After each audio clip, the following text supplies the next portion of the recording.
How to fix TikTok live lag. So hello guys, welcome back to my YouTube channel. In this quick tutorial I'll be showing you how you can easily fix TikTok live lag.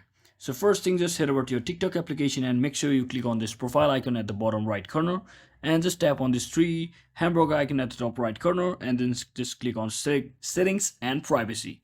So once you're inside here, just scroll all the way down until you see the option called data usage, and just make sure you have disabled this data saver option if you have already enabled it.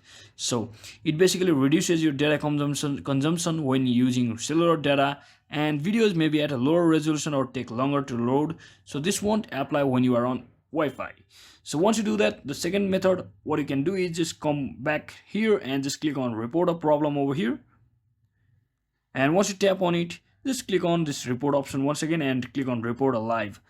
So just click on no from over here and just click on no, need more help, and then you can quickly specify your particular problem with them, and the TikTok team will be helping you to fix your issue just like that. So I hope this video was helpful guys. If it was, don't forget to like and subscribe to the channel. See you on the next one.